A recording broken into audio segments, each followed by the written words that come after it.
আস্তাগফিরুল্লাহ। আমি আমার নজরকে যেন হেফাজত করতেই পারছি না। আল্লাহ ক্ষমা করো।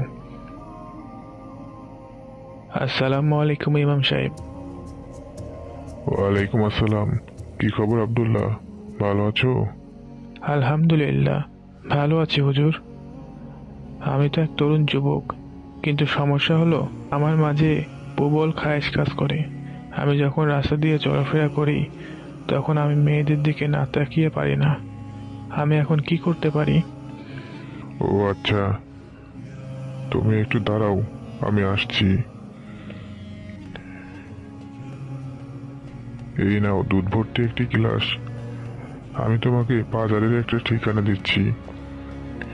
এই দুধটুকু সোজা সেখানে পৌঁছে দিয়ে আসবে। কোনো ব্যাপার না, আমি পৌঁছে দিয়ে আসতে পারবো। কিন্তু একটি শর্ত আছে। কি শর্ত হুজুর? শর্ত হলো, এই গ্লাস থেকে এক ফোঁটা দুধও যেন মাটিতে না পড়ে। ঠিক আছে, তা কখনই হবে না। আমি এই এক গ্লাস দুধ সযত্নে বাজারে পৌঁছে দিয়ে আসবো। জুনাইদ, জুনাইদ এদিকে আসো। জি হুজুর, বলেন। তুমি আব্দুল্লাহর সাথে যাও। সে যদি এক ফোঁটা দুধও মাটিতে ফেলে, তাকে তুমি একটা লাঠি দিয়ে প্রহার করবে। ঠিক আছে হুজুর।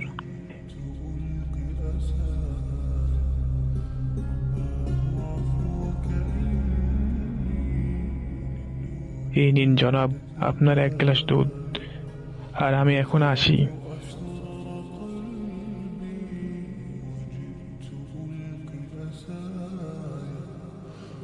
হুজুর, আমি এক ফোঁটা দুধও মাটিতে না ফেলে বাজারে দিয়ে আসতে পেরেছি।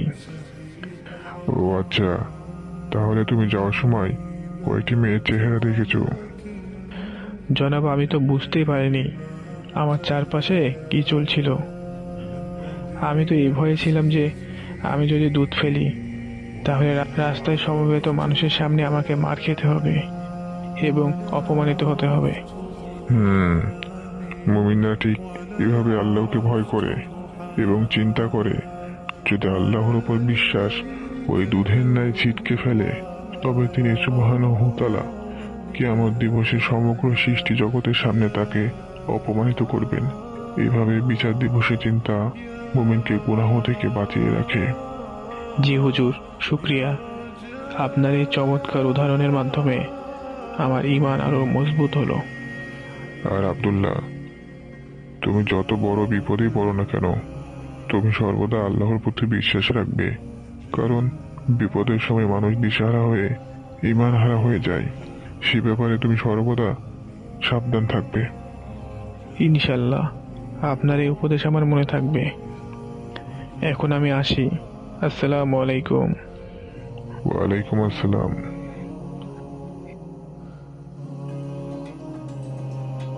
এই যে আব্দুল্লাহ ভাই, আপনাকে রাস্তায় পেয়ে গেলাম, ভালোই হলো। আপনার মনে আছে তো কাল আমাদের ব্যবসার জন্য রওনা দেওয়ার কথা? জি ওমর ভাই, আমার মনে আছে। কাল আমরা সকালে রওনা দেব ইনশাল্লাহ।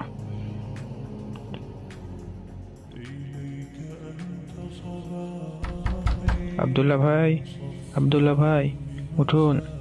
আসসালামু আলাইকুম। এই তো মোর ভাই, আমি রেডি, চলুন। ওয়ালাইকুম আসসালাম। জি ভাই, তাড়াতাড়ি চলুন। ওমর ভাই, বেশি তাড়াহুড়া করতে নেই, কারণ বেশি তাড়াহুড়া করা শয়তানের কাজ। মালপত্রগুলো ঠিক মতো নৌকায় তোলা হলো। এখন তাহলে আমরা রওনা দেই। হ্যাঁ ওমর ভাই, চলুন।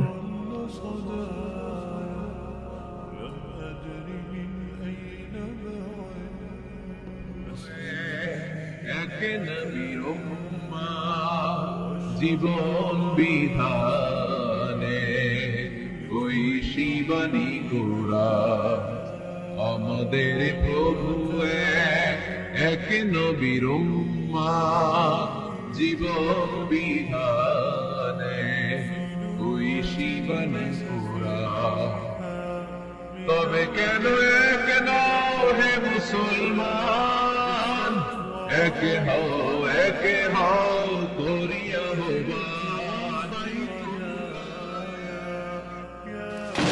আব্দুল্লাহ ভাই, মাঝ নদীতে একই ঝড় শুরু হলো। ভাই তুমি কি ভয় পাচ্ছ না? এটাই আমাদের জীবনের শেষ মুহূর্ত হতে পারে। শুধুমাত্র কিছু অলৌকিক ঘটনা আমাদের রক্ষা করতে পারে, না হলে নিশ্চিত মৃত্যু। তুমি কি ভয় পাচ্ছ?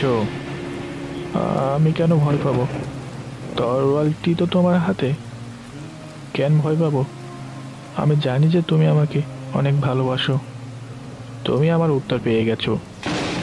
আমি জানি আল্লাহ আমাদের ভালোবাসেন এবং ঝড় তারই হাতে। তাই যা কিছু হতে যাচ্ছে ভালোই হবে। যদি আমরা বেঁচে থাকি ভালো, আর না বাঁচলেও ভালো, কারণ সব কিছু তারই হাতে এবং তিনি কোনো কিছু ভুল করবেন না। আল্লাহ, আমাদের ওপর দয়া করো।